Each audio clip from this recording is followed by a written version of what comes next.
आप लोगों ने खुद भी देखा है कि किस तरीके से लगभग 80 एकड़ से प्लस जमीन आगजनी की घटना में हताहत हुई है।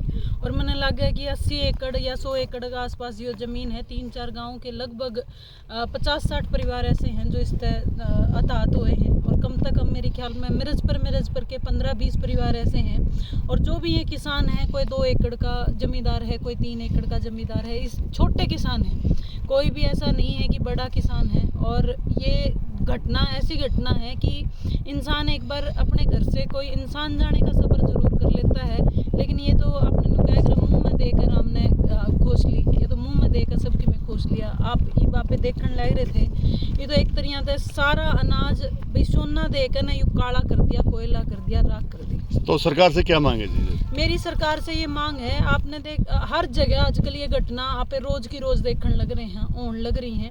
एक तो सरकार को भी ये मुआवजे के अंडर इसको लेना चाहिए, इसके लिए कोई ना कोई राशि जरूर तय करनी चाहिए। अब इस टाइम पे आप ये देख लो, सारा सिमाना बारूद हो रहा है। एक चिंगारी कल किसी ना किसी तरीके से, पता नहीं कंपाइन की बात थी या कोई प्राकृतिक बात थी, अभी तक रीज़न भी पता नहीं चला है, कारण भी पता नहीं चला है कि किस कारण ये आग लगी। और वो लग के पूरा, क्योंकि हवा तेज थी, पूरा सिमाने में फैल गई। मैं तो इस बात का समाज का धन्यवाद करूँगी, इकट्ठा हो लिया, ये गांव इकट्ठे होकर ना यू आग बुझा गए, नहीं तो यू कितना और सिमाना अपना लपेट में लेंदी। और आप इस चीज़ खातर विनती है मेरी सरकार से, सैनी साहब से भी मेरी हाथ जोड़ के विनती है कि इस तरीके की कोई ना कोई ज़रूर रात कोष में रात राशि रखें। क्योंकि मैं पूछने लग रही थी किसाना थे, कई तो पूरा ठेका पे भी ले रहे हैं।